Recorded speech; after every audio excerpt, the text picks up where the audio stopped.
Bon, les amis, bienvenue dans ce petit chapitre sur les fonctions qui va essayer d'englober la grande majeure partie de programme troisième.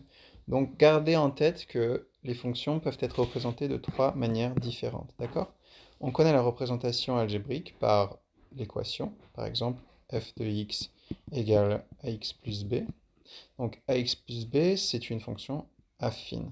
Et la fonction ax aussi, c'est une écriture, et ce sera une équation, une fonction pour une fonction qui soit linéaire. D'accord? Ensuite, on a la représentation sous forme d'un tableau. D'accord? On aura x ici, y ou bien f de x. D'accord? Et puis on aura différentes données pour 0, 1, 2, 3, 4, 5. Aussi on aura des valeurs. D'accord? Et on a aussi la représentation graphique par des droites qui coupent, qui traversent, etc. Donc on a des fonctions ici dans le programme troisième qui sont les fonctions affines et les fonctions linéaires, d'accord? La seule différence entre une fonction affine et une fonction linéaire, c'est que la fonction linéaire va traverser l'origine et la fonction affine, elle, ne va pas traverser l'origine, d'accord? On peut avoir des fonctions affines croissantes et on peut avoir des fonctions linéaires décroissantes, d'accord? Mais dans tous les cas, le programme de troisième s'intéresse principalement aux équations, aux fonctions qui sont représentées par des droites, d'accord? Donc les fonctions affines et linéaires. On remarquera ici sur notre graphique que l'abscisse correspond à la valeur x et l'ordonnée à la valeur y. Et retenez bien, ceci c'est très important, c'est ce qui va permettre de déverrouiller, on va dire, les blocages. Y est égal et correspond à f de x, d'accord? Donc, tout ce que j'ai à gauche est à droite, d'accord? Attention à ne pas confondre x et f de x. Hein. Donc, dès lors où on vous demande de retrouver l'écriture d'une équation, à l'aide d'un graphique, d'un tableau ou de l'équation, et de, on va dire, la représenter graphiquement, vous êtes censé normalement être en mesure de le faire sans problème. D'accord? Je m'explique. Dans une droite, pour déterminer l'équation d'une droite, il nous suffit de connaître deux points. D'accord? Deux points nous suffisent à déterminer son coefficient directeur et son ordonnée, on va dire. D'accord? Qu'on appelle en fait l'ordonnée à l'origine. Donc le petit b que vous voyez là, on l'appelle l'ordonnée à l'origine, et le petit a que vous voyez là, on l'appelle coefficient directeur. D'accord? Donc ce sont des termes à savoir de préférence, d'accord? Mais c'est pas indispensable. Le plus important, c'est de comprendre ce que l'on a sous nos yeux. Je m'explique. Ici, vous avez deux points, A et B. A et B ont des coordonnées, d'accord? Ils ont pour coordonnées XA, point virgule, YA. Oups. Et B a pour coordonnées XB, point virgule, YB. Donc j'ai écrit ça spécifiquement pour donner un ordre générique, d'accord? Ces coordonnées-là, on les retrouvera ici. Donc je mets un petit peu de vert dans les X. Donc les X seront là, d'accord? Et les valeurs Y, elles seront ici. Donc hop, juste en bas, d'accord? Donc, ce qui nous amène à une formule à connaître, d'accord? C'est une formule qui va nous permettre de trouver le coefficient directeur. Et une fois qu'on aura trouvé un coefficient directeur, celui-là, une fois qu'on l'aura trouvé, on pourra trouver ensuite l'ordonnée à l'origine, d'accord? Hop, notre coefficient directeur, donc j'espère que vous continuez à me suivre, est égal à, donc on va aller de droite à gauche, d'accord? On va essayer d'aller dans ce sens. On va chercher le point, les coordonnées du point le plus éloigné. Donc ici, ce sera f de xb, d'accord? Moins f de xa, d'accord? Sur xb moins XA. D'accord? Bon, donc en reprenant le code des couleurs, ici on avait du orange, et bien en fait ces deux valeurs-là, elles se retrouvent ici. D'accord? Tandis que les deux valeurs en vert que nous avions, hop, hop, se retrouvent ici. D'accord? Donc on arrivera à une simplification, d'accord? Donc la différence entre celui-ci et celui-là, divisé par la différence entre celui-ci et celui-là. Donc ici, si je devais faire xb moins xa en prenant les deux données qui nous ont été données, ça ferait 2 moins 1, ça ferait 1. D'accord? Donc au final, ici, notre coefficient directeur sera égal à la différence de la valeur y. Et donc, ce valeur y, il correspond à exactement une chose importante, les amis, à ceci. Donc, ce f de x, y, il correspond à cela, à la valeur que vous avez ici. D'accord? En d'autres mots, ici, on aura YA, et ici, hop, YB. D'accord? Donc, il suffit juste de lire et de savoir lire sur un graphique. D'accord? Donc, une fois qu'on a trouvé notre coefficient directeur A, on est en mesure de déterminer notre ordonnée à l'origine. D'accord? Notre ordonnée à l'origine dans le cas d'une équation qui serait affine, d'une fonction affine. On va aller dans l'exercice concret pour mettre en pratique ce qu'on a vu. D'accord? Alors, pour commencer, une équation, une fonction linéaire. Fonction linéaire, c'est celle qui traverse l'origine. D'accord? Donc, elle va passer par ce point-là, 0, 0. Donc, origine a pour coordonnée 0,0. D'accord?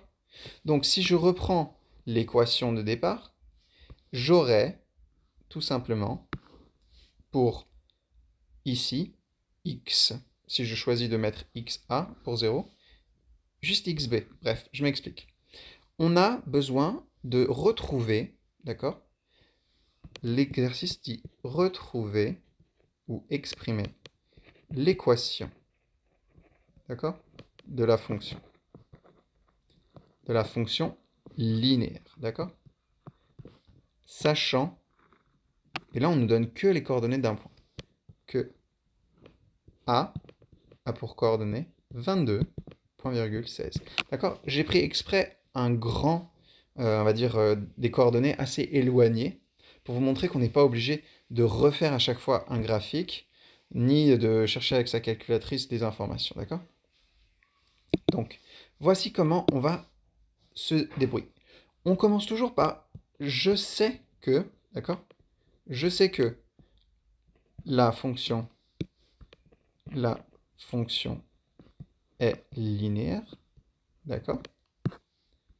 Donc, elle s'écrit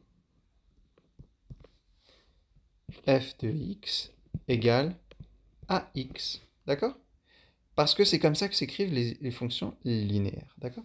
Donc, je fais cherchons a par la formule, et on réécrit notre formule. Donc, si vous voulez simplifier, f de xp, c'est égal à yp moins ya. D'accord? Donc, on a un point. On a notre point. Ici, notre point, il s'appelle a. D'accord? Et bien, en fait, je vais me baser sur le fait que comme c'est une fonction linéaire, elle va forcément passer par l'origine qui a pour coordonnées 0, 0. D'accord? Donc, a se trouvant à 22 au niveau de l'abscisse, elle est beaucoup plus à droite. Donc, je prendrai a comme étant ma seconde valeur. Donc, celle qui va avoir première valeur. Donc, regardez bien, là c'est hyper important, c'est aussi simple que ça. Hein. Vous allez vous dire, ah mais c'est facile en fait. Quand x, ici x égale 22, y égale 16. D'accord? Donc, Si je devais chercher la valeur ici, et ben en fait, je prends cette valeur-là. Ça s'écrit A égale. Donc je vais l'écrire, regardez. C'est YA moins Y0. Et là, c'est XA moins X0. Je sais que la valeur de ici, c'est 0, 0, d'accord? Donc ça revient à écrire 22 sur... pardon, 16 sur 22. 16 sur 22. Et 16 sur 22, ça nous fait donc 8 sur 11. D'accord? Donc là, on vient de trouver euh, notre coefficient directeur. Voilà. Donc la fonction qui a pour coordonner le point A et qui est linéaire aura pour écriture f de x est égal à 8 onzième x. D'accord? Et regardez, si je regarde ici la valeur de x et que je la remplaçais par 22, donc je fais f de 22 est égal à 8 sur 11 fois 22, et ça me fait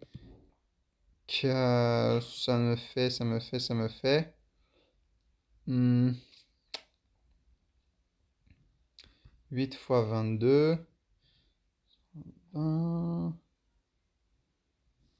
ça fait 16, 17, 176 sur 11.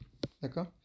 Et si je fais 176 sur 11 à la calculatrice, tac, tac, tac, 176 sur 11 à la calculatrice, normalement.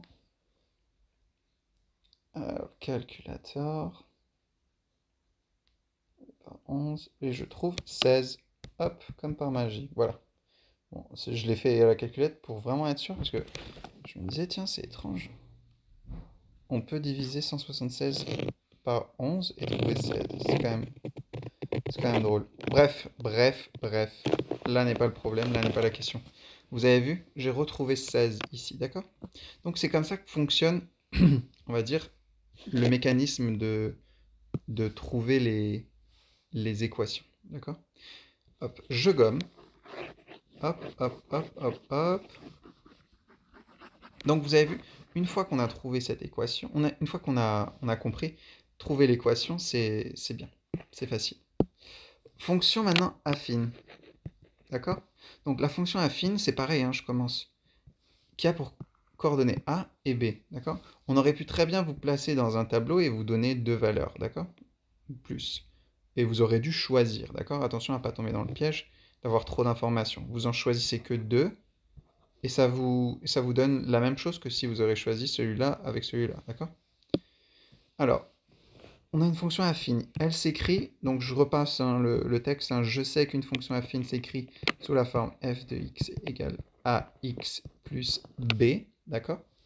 Donc, je vais faire à peu près la même histoire. Je vais cherchons petit a. Donc, petit a égale y.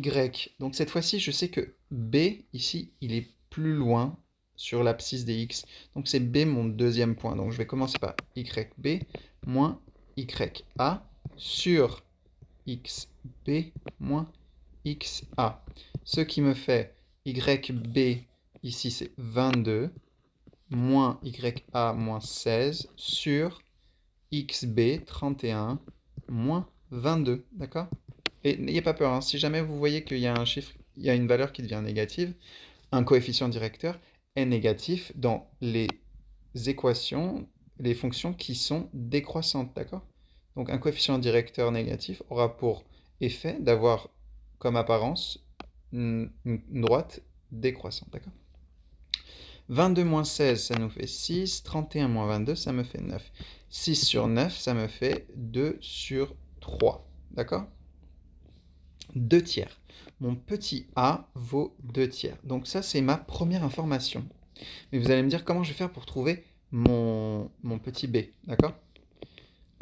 En fait, c'est pas si compliqué que ça. Une fois que j'ai trouvé mon petit a, je sais quoi? Je sais que f de x, maintenant, s'écrit 2 tiers de x plus b. D'accord? Bah maintenant, il me suffit d'utiliser un petit peu le même idée que j'avais ici à la fin quand je voulais vérifier que ça faisait bien 16, mon équation. Je vais faire une équation, je vais rechercher une valeur. Regardez, c'est pas compliqué, hein. Je sais que quoi? F de x, tout ça, f de x, bah en fait c'est une valeur de y, d'accord? Je sais quoi? Bah, je sais que quand x égale 22, y égale 16. Donc c'est aussi simple que ça. Je pars du principe que f de 22, allez, égale 2 tiers de 22, d'accord? Je vais remplacer x par x, donc 22 je le mets là, plus b. Et je sais quoi? Bah, je sais que y, quand il fait 22, le x, bah, le y, il est égal à quoi? Il est égal à 16. Et ça, c'est facile à résoudre. J'isole le petit b à la fin pour arriver à trouver sa valeur. Donc j'ai quoi? J'ai 2 fois 22 sur 3 à gauche. Donc ça me fait 44 sur 3 plus b égale 16. Bah, je fais b égale 16 moins 44 sur 3. Donc b, ça me fait 16 fois 3, ça fait 30, 40, 48. 48 sur 3, moins 44 sur 3, et je trouve donc 4 sur 3. Et ben voilà, je viens de trouver mon petit b, d'accord? C'était aussi simple que ça, hein. Je dois toujours garder en tête que mon f de x, c'est mon y, d'accord? F de x, ça veut dire y. Donc, si je change le petit x à l'intérieur, ici, là, je sais que f de 22, d'après les coordonnées qui m'ont été données, bah, c'est égal à 16. D'accord? Ça sert en fait à ça, un graphique. Un graphique, c'est pas plus différent qu'une expression d'une équation. D'accord? Bon, j'espère que ça n'était pas trop compliqué, que vous avez percuté là où il fallait percuter pour arriver à bien cerner l'enjeu et entraînez-vous avec des coordonnées que vous ferez vous-même. Peu importe, hein, ça peut être des équations, enfin des fonctions croissantes, décroissantes, affines ou linéaires. Par contre, si vous faites des coordonnées pour les droites à linéaires, sachez que vous n'avez pas besoin de deux points de coordonnées, on va dire imaginaires, parce qu'il y en aura toujours un qui sera 0, 0. Tandis que les fonctions affines, il faudra obligatoirement deux points bien précis pour pouvoir déterminer ensuite. D'accord? Voilà, c'était tout. J'espère que ça vous aura aidé et n'hésitez pas à vous entraîner davantage. Voilà. Allez, tchuss!